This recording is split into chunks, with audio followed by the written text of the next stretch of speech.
Hello and welcome to the Deep Dive Perspective, a show in which we tackle those issues which so many mainstream outlets just won't on the media. They won't touch the kind of subjects which will arguably give solutions to a world which certainly needs them. There are a number of issues and problems which are accumulating on this planet, certainly aren't receding. Now, in terms of the establishment and where it's going these days, this is a huge question which many people around the world are asking. And in the age of the internet, of course, those questions are being amplified. And the more people are asking these questions, the more they're finding that actually establishment and mainstream institutions just aren't providing the answers. Resistance to all this narrative is a word which is also out there, the resistance front, the axis of resistance, the resistance in terms of culture, the resistance to oppression, the resistance to tyranny.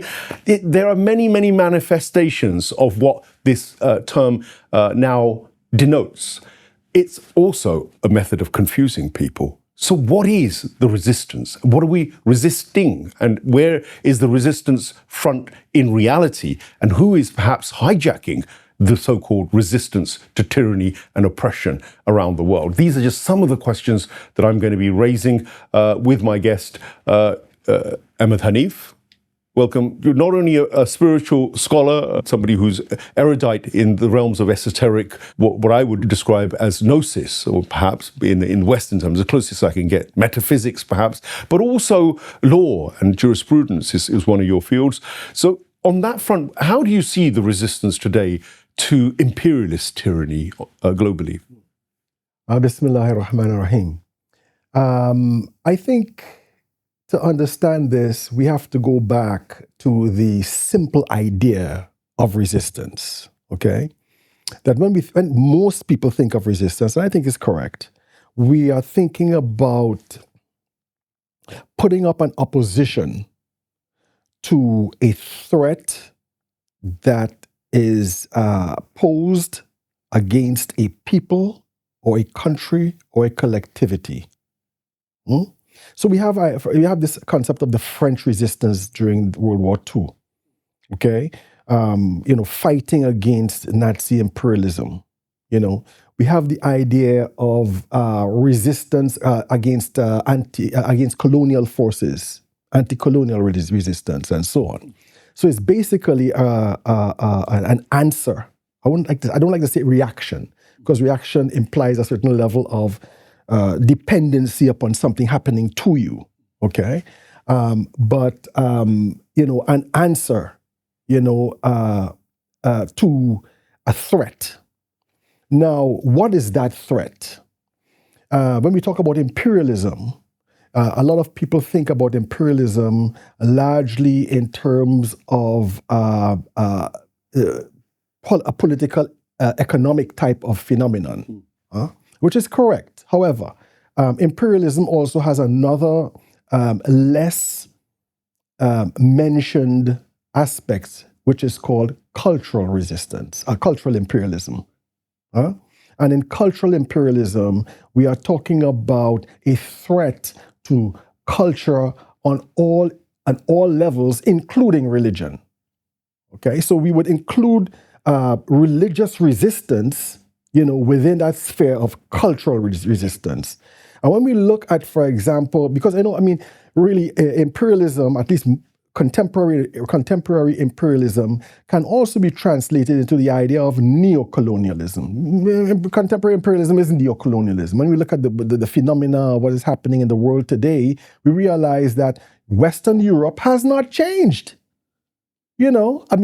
Settler colonization has not changed. Massacres have not changed. We talk about the Zionist state and their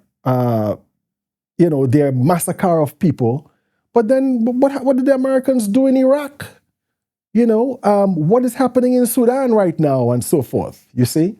So when we look at imperialism or neocolonialism, we see a threat also in the field of culture. And culture involves things like, for example, self-image. Culture involves things like, for example, principles that are alien to one's culture. It involves the destruction or the undermining of traditional authorities, ideas of government, ideas of people's relationships, and so forth. So I think when we're talking about resistance, we have to think about it in all of these different areas, not just only in the political and economic sphere. Well, it's very important. I think that's a great contextual summary, because it sets the stage nicely to really delve into all those different aspects that you've raised. The one that definitely interests me is the cultural one, far more than the political or military or economic manifestations of it. I think people understand the military and the political and economic oppression and tyranny. Whether they want to turn a blind eye to it is a different story. I mean, most of Western nations and the people who reside therein, ourselves, we're not ignorant about the plunder and the pillaging and the rape resource, or the resource rape that goes part as part and parcel of certainly American imperialism and American-backed nations who engage in that.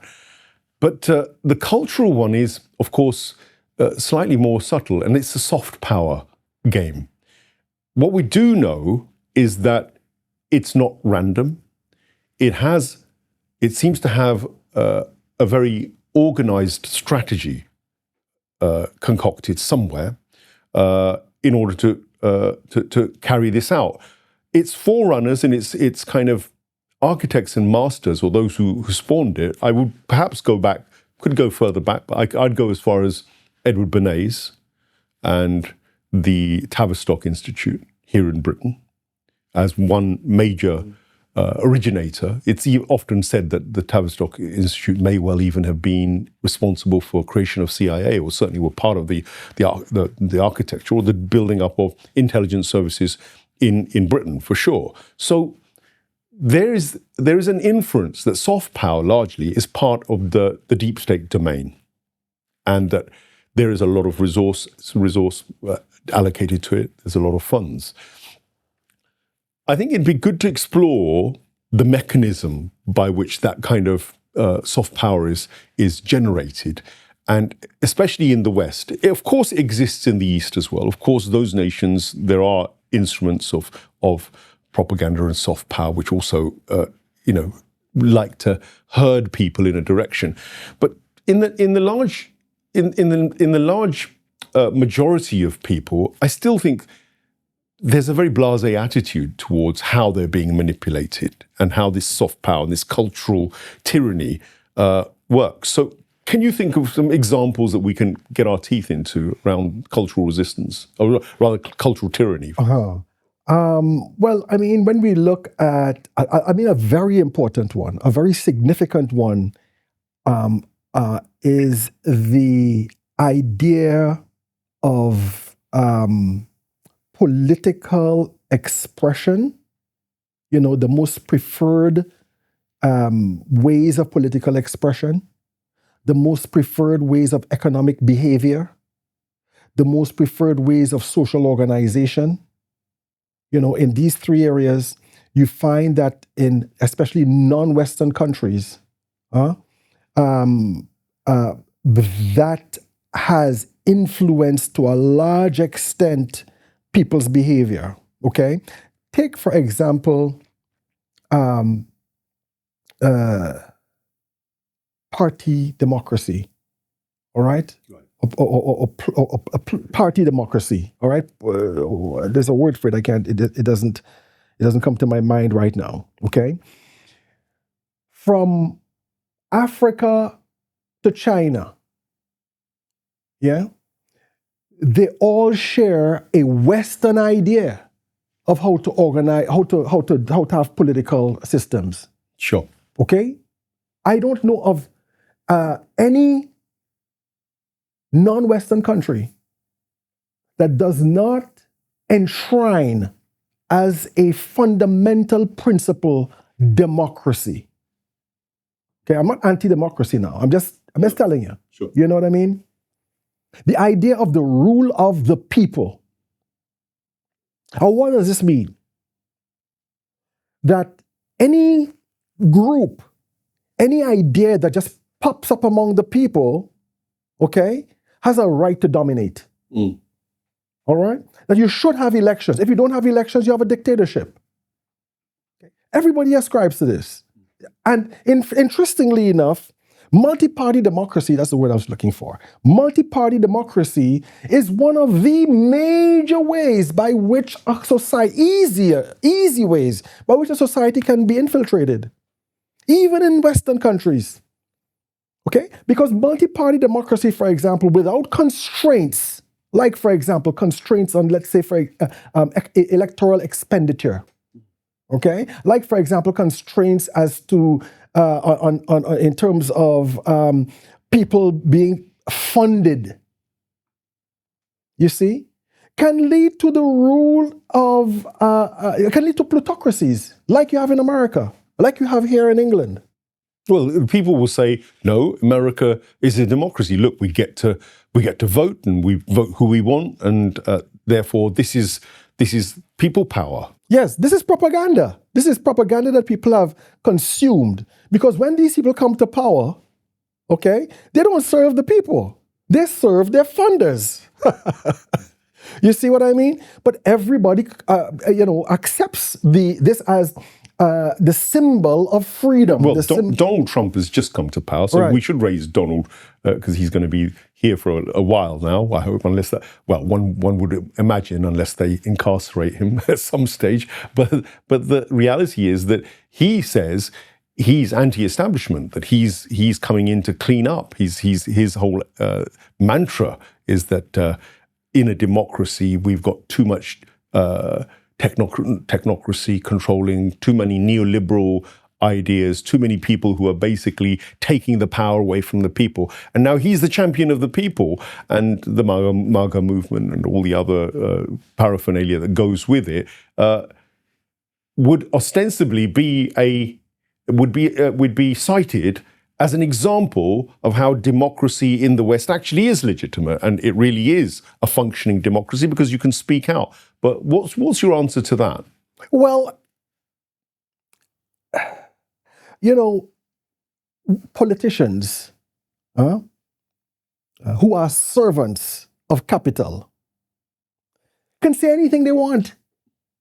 Okay, I can get up and say, I am for clean energy. I'm for full employment and so forth. And when I get to power, I say, we still got to go back to coal, full employment will take a while, but we're working on it. Or things like this, you see? And I think, the ancient Greeks had this idea, understood this, that people who just can blab, okay, and say whatever they want in a very nice way can convince people to vote for them. When they get to power, it's a different story. And when we look at China, for example, we see China having a very interesting approach to democracy, okay? There is something I would call Chinese democracy, or maybe better yet, a centralized democracy, where, for example, you have a democratic process, like in Cuba as well, people participating in one party, and they rise to the top by merit. You see? And I think this is why China could run rings around Americans, because their leaders are people who just speak but serve their masters, whereas in China, these are people who have experience in things, and so therefore they're better at it, in terms of practicing it. You see? When you look at Donald Trump, for example, he is no different from Biden in terms of his foreign policies and so on. When we look at him in terms of his internal values and strategies, he is just like Biden in standing in there for the interests of the ruling plutocracy. One of the first things he's talking about is lowering taxes. Whose taxes he's thinking about lowering? All right, is he against slavery? I mean real slavery. In America, there is still slavery in the penal system. You know that? You know, slavery outside is it apparently illegal. You know, but if you are convicted, You work for free. You can work for free. You have to work for free, right? He doesn't say anything about that. You know, so when you really pick apart what he's saying or what his position is, you know he isn't working for the people at all. Well, he said he was, I suppose, his sense of resistance was, I mean, the only thing I constantly hear, which is supposed to distinguish him from Biden or neoliberal Democrats, etc., would be the issue of migrants. And that's the big noise. It's the big fear within Europe and America. And it's the one which is being fanned beyond all control, because it's a absolutely genuine existential fear that Westerners now have, that we're going to be overrun by migrants, we've got no jobs, we've got no money, and these guys are all going to come and take over, and they're making everything worse. And Donald Trump has tapped into that. But there's something very important about migrants, right? People don't want to leave their countries to have to go somewhere else to live. They don't want to do that. They leave their countries because of economic problems, political problems, security problems, all of which are the consequences of foreign capital, undermining their systems, extracting from them raw materials, not leaving them with any kind of economic potential, or prospect. They impose upon them through the democratic process sometimes, or through military means, by local military means, oppressive governments upon them, who had served their interests. Okay, take a look at for example, the migrant problem, or the so-called migrant problem in Europe. Where does that, where did that go back to? Right, the invasion of Libya. Yeah. And forever wars, which have then caused an entire kind of influx. All right, so you have that problem that so when they talk about migrant problems, they don't talk about why it happens. The other thing about this is this, right? There are some parties that base their potential for success upon migrants, upon immigrants. If you're known to be the party that allowed you into the country, guess who you're going to vote for? Okay? So for example, the Liberal Party in Canada, is seen as the party of immigrants, the party of migrants and so forth, right? The Democratic Party in America is seen as the party of blacks, the party of, immigrants and the Labour Party here in Britain. The Labour Party in Britain and so forth. So you have all of these things that are not talked about. Well, the reason I raised Donald Trump and the existing establishment was that there is that trend, as we say, of resistance, supposedly, within the party political structure. And you talked about parties, but you talked about them actually, the system itself, being oligarchical or plutocratic, I think you said.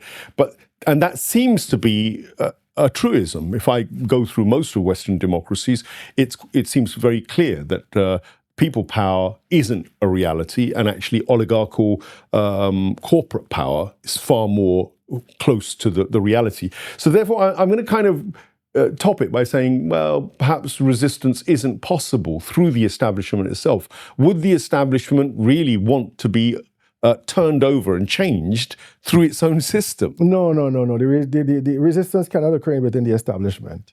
Resistance can only occur outside of the establishment.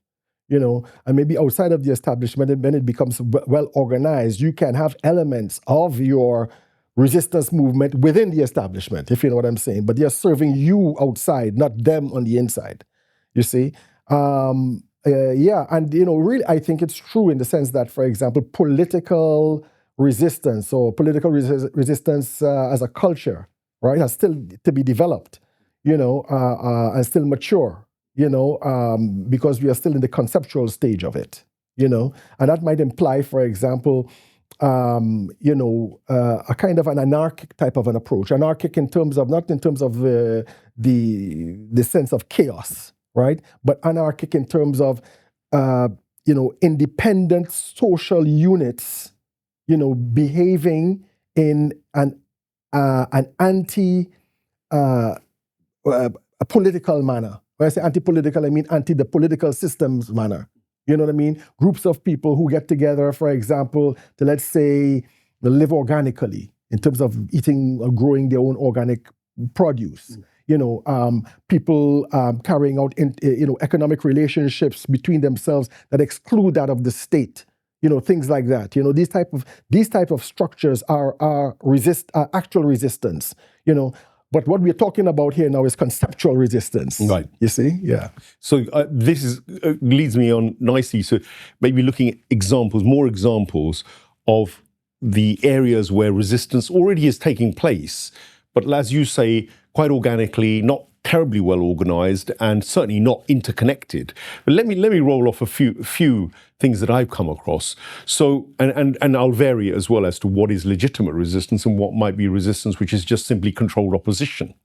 So, firstly, everybody who really studies nutrition or studies health will quickly come to a conclusion, which I think is pretty, you can back up with evidence, is that first of all, the health systems are breaking down. The investment in health systems is either non-existent in some places and actually is dying in others. In Britain, the example would be the NHS. So the health system itself is something which people are very, very concerned about. They want answers, okay? And all they're getting from establishment is a system which pays maybe huge quantities of cash to management and to outsourcing management to corporate agencies who make a lot of money and actually leave very little for the NHS itself. So we've got a naturally dying welfare system, which people had obviously taken for granted for many years. But now it seems that you can't because it's falling apart, which is quite clear. So that is something that people need a resistance to.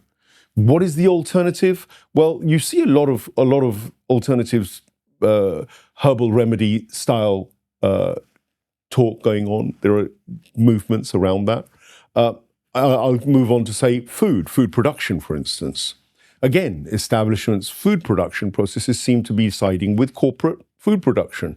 So the likes of Bill Gates and other corporate millionaires buying up land everywhere, controlling the means of production and the actual resources themselves seems to be an increasing issue. Private outfits with interests which are linked arguably to elitist forces are taking over more and more land and controlling what we eat, what we produce, let alone what we eat. The food chains that go on from there, again, are part of the same corporate network, and now increasingly supermarkets are dominating the market where the small businessman is being pushed out. So again, you see the domination of corporations and the state perhaps facilitating that. Again, that's an establishment thing, but what do they give us? Many people I'm meeting are saying, look, they're giving us food which is substandard, that there are additives and dangerous products increasingly being laced within that food, which are actually killing people. And there's a huge movement and an outcry against this. That's two areas alone that I can mention. There are others that we can delve into, but just there in these two arenas, we can see that there is resistance, but it's unorganized, and there's still a lot of a lack of awareness, certainly amongst the crowd, and also the practicality of having to go to what is immediately available. To go to make organic farms takes time, effort, and an entire change of lifestyle, arguably. To go to alternative medicines, you haven't got them. The doctors are there dispensing the medicine which is turned out by corporate big pharma. So it's not easy for people to resist the established cultural, if you like, paradigms which are controlling people's lives and dictating to them what their health should be, essentially, and what their food they eat should be. Just let's focus on these two things and perhaps the resistance around that, what it's doing wrong and what it can do to make it much more powerful as an alternative to what establishment is pumping. Right. That's a really good question. I think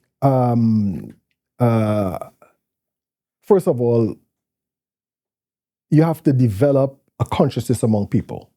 Okay, people already have some kind of angst about the system that we're living in. They know that the NHS is not working as it should. Okay? And in America, Medicare is a disaster. Yeah. Okay, so they know that. And what they need would be, I believe, a leadership, okay, that can exemplify what they're looking at. And I'm speaking with, for example, the Black Panther Party in mind in the 1960s. All right? Most of us tend to look at the Black Panther Party as, guys who walked around with berets and black leather jackets and carrying rifles. Okay? But like a revolutionary political movement. Yeah. But the Black Panther Party never started like that. The Black Panther Party started with having breakfast programs in the ghetto for kids who did not have much to eat in the morning before they went to school. The Black Panther Party also started in corporate America, in America that's dominated by corporatism, by providing medical care, okay, to people who could not afford it. So you have revolutionary doctors who are concerned about social empowerment, devoting their time to go into Black Panther Party clinics and working for free for the people. Now, the Black Panther Party was spreading through America, and in their activity, they were showing alternatives to the system. Could you imagine if the Black Panther Party had, let's say, chapters all over America and then decided to enter the political sphere, in the electoral sphere? You have profound change taking place, okay? Like China, in the sense that they would be people who have merit. You see what I'm saying? Who could move there, okay? So this is a kind of a practical way of moving. You see? And first it starts off with, and you say for the lack of organization, we have to start with being organized. And to be organized, we have to have a vision that we can share. They had a 10-point program that everybody knew what the program of the Black Panther Party were, and that you can join the Black Panther Party. In other words, for example, in these societies, you might have, let's say, for example, the Labour Party, the Conservative Party. But who are the members of these parties? Right? The members of these parties are the elite. Huh?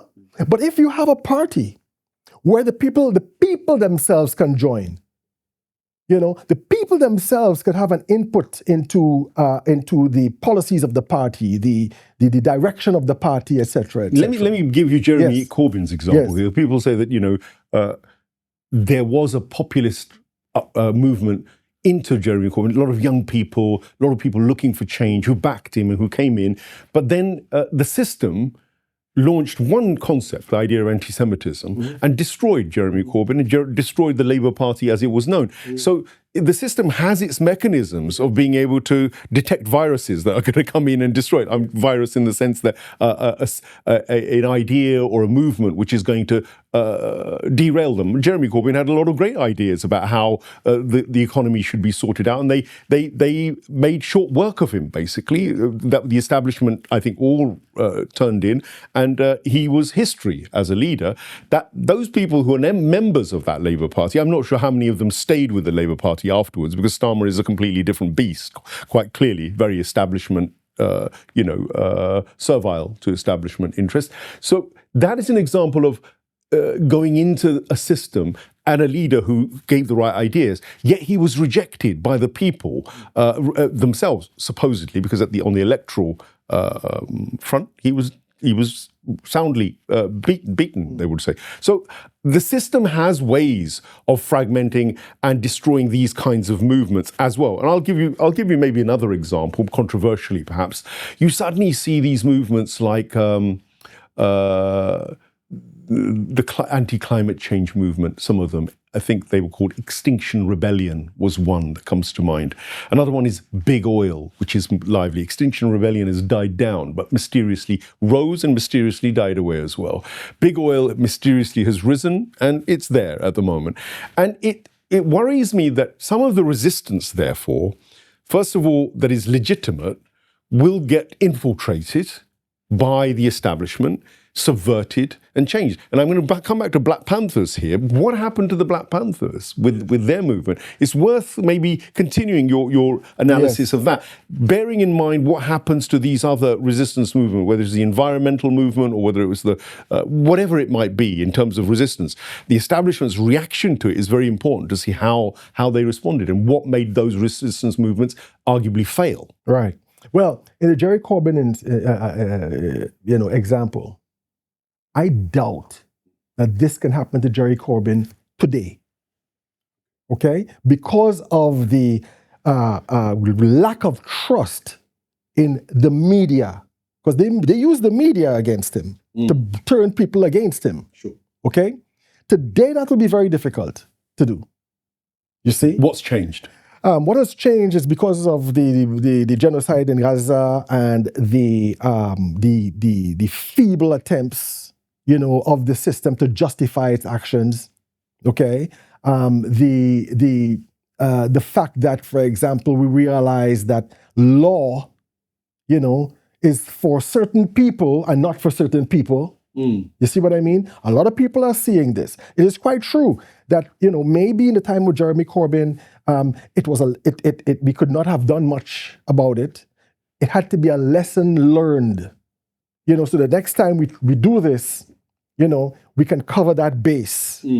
All right. The other thing, as I mentioned to you, is that these parties are composed of the elite. Really, the elite run this party. You might find an ordinary person running for government and get get elected.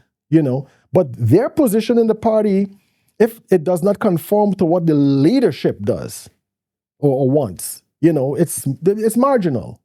All right. So we need strategies to deal with that too, right? And that could be overcome by an electoral or let's say maybe a democratic process in the true sense of the word. That the demos, is pointing out this leadership, and is aimed to eliminate that leadership politically. Okay. The other thing is what we would have in terms of the Black Panther Party. Yes. We have this concept of akhlaq in Islam. Okay, the Black Panther, ethics and manners. Ethics, yes, ethics. Good ethics, yeah. and principles in terms of the individuals, okay, and the party in general or the movement in general. Okay, the Black Panther Party was a kind of I would call it a pseudo-communist party. Okay. All right, it was a secular party, and you find that akhlaq, political ethics, personal ethics, and so forth, were not seen as crucial and vitally important, for the success of the organization. So you find that when these organizations become popular, what happens is that popularity, influences the how shall I say, the appetites of the leaders and so on. Huey P. Newton was entertained by lots of rich people and, drugs and, sexual improprieties between them and so forth and so on. I think that's one of the major reasons why the Black Panther Party failed. In terms of an infiltration, for example, I don't know if we could eliminate infiltration completely, but we can neutralize it, and it all depends upon understanding of the symptoms of the infiltrators or the characteristics of the infiltrators or the ideas brought by an infiltrator for you to be able to neutralize it. So it's fascinating what you say about Black Panthers, but let's park that. We almost need a complete program just dealing with the Black Panthers at some stage to deconstruct what went right, what went wrong, and how it all went. Because it's a fascinating model that that is worth analysing and is very rarely analysed. What I'm also interested in is hip hop and the culture of resistance in terms of music, in terms of art. In Western Europe, we had the the Dada movement, I think, which was a reaction to the First World War. And artists created these bohemian... In fact, the bohemian movement came from the Dada movement. It was really Western Europeans appalled by the way young men had been led to the killing fields of the Somme and Verdun and these kind of mass killing fields, machine gunned to death in their millions. And you had this reaction. The hip-hop movement was another authentic voice. Let me talk about that culture and then what happens to that, because the hip-hop is not what it was at its origin. That should also give people an idea of ways to resist, but also the dangers of how the establishment can destroy resistance. Well, yeah, hip-hop is a very important example, because, I mean, I was a hip-hopper.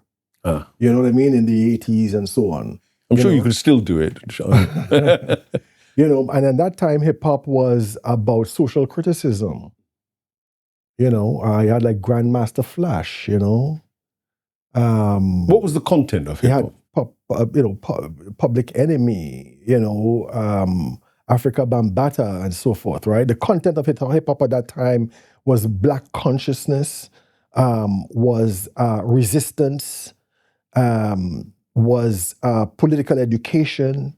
Even the fashion of hip-hop were baggy clothes, you know, baggy jeans and baggy tops and that type of a thing, you know, and as a young Muslim, you know, I was vibing on that because it was all a kind of a Western hijab, you know. The role of Muslims were extremely central to hip-hop, including fringe groups among the Muslims as well, you know, like the 5%ers and so forth. So there was a spiritual element?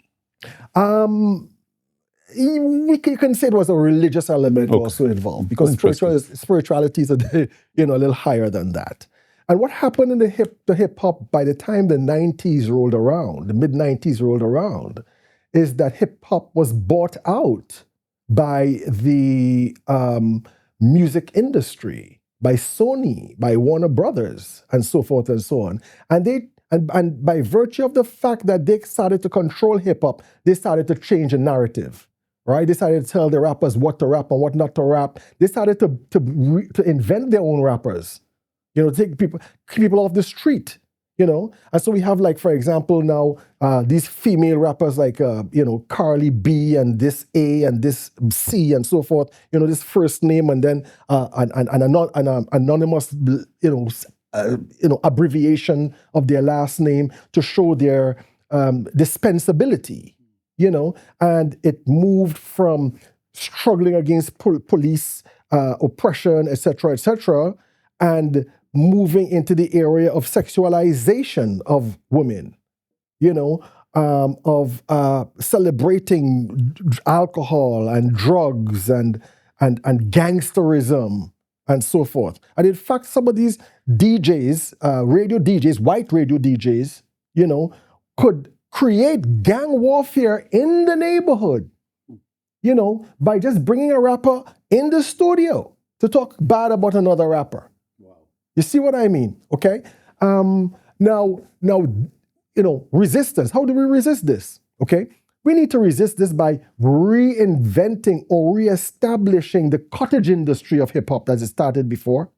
We are quite capable of establishing networks, international networks, to provide the market for this new product. And it could be commercially viable. And it could be commercially viable as well.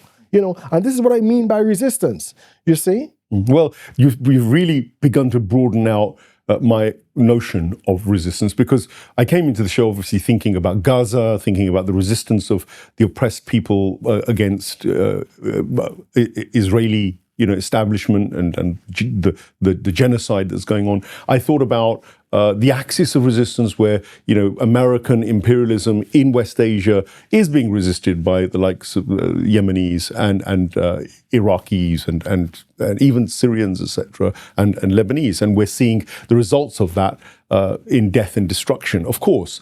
But the resistance is clearly so much more. So in conclusion, I mean, because we haven't really done justice to it, there's several programs I'm sure we can go into to look into these individual areas of resistance.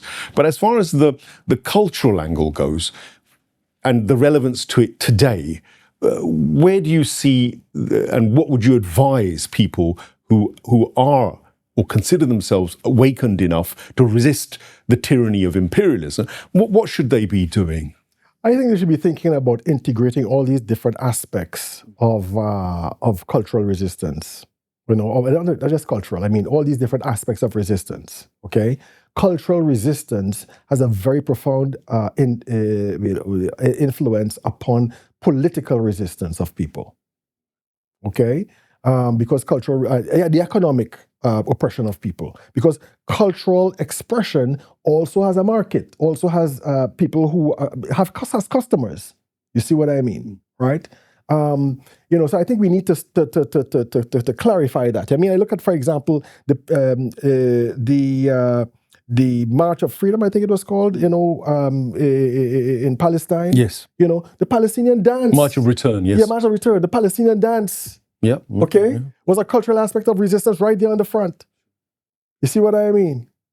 And there's, I mean, I can give examples of people like an artist called Natalie Papa-Michael who'll constantly draw things about Agenda 2030, warning people about all the agendas or the narratives that are going on from mainstream establishment. There are people like, I think most recently I've seen a doctor from Australia.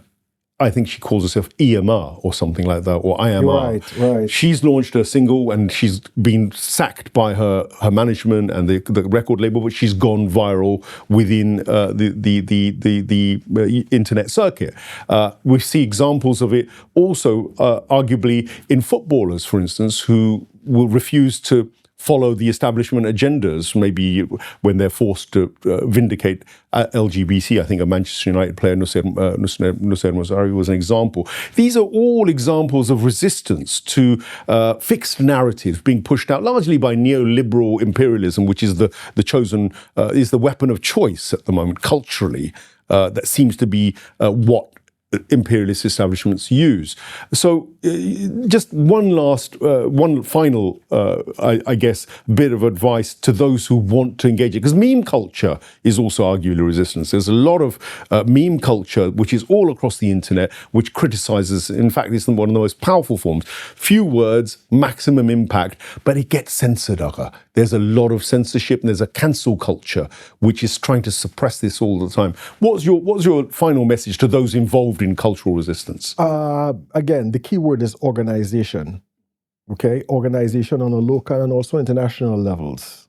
Okay, I think we need to definitely start thinking about, how could we make a people's TikTok, or a people's Instagram.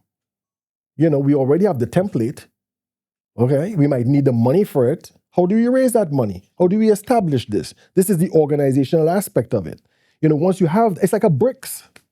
Once we have that alternative system in place, and we are committed to resisting the takeover of the corporate sector over this, I think we have a winning formula. Sheikh Hanif, thank you very much for a fascinating insight into resistance and resistance culture in particular. Of course, it's an issue that will run and run, and it's an issue that we need to revisit because there were so many elements to the discussion around resistance that require a far more in-depth study. But I think certainly we gave, hopefully, an interesting oversight into what resistance to tyranny, to oppression, to imperialism means today, and how it's manifesting, and how perhaps it can learn from the experiences of the past in order to become more effective today. Why is it important? Well, I would argue that resistance is absolutely vital to turning poverty into a kind of an absolute negation, a negated concept, because poverty is man-made, just there in itself. It's nothing about that coming from nature. There's more than enough abundance on this earth, yet we have poverty. So resistance to such a thing is absolutely crucial for all of us. It's something we should all buy into, just as one thing that we could all unite around. Yet it seems that all of the establishment, all of the charities, all of these corporate institutions, all linked to the same money mafias, can't seem to deal with poverty, let alone eradicate it. Is it by design? Are they then doing it deliberately? Is that how they want the world to be? If it is, then we're all duty-bound to oppose it. Just on that one issue, I think it's very easy for everybody to all align, because nobody would agree with the kind of destitution and poverty that we see in the majority of the world. Thank you for watching this edition of The Deep Dive Perspective. Do hit that like button, hit the share button, and do subscribe to this channel to empower us to be able to bring more people like our special guest today. Thank you.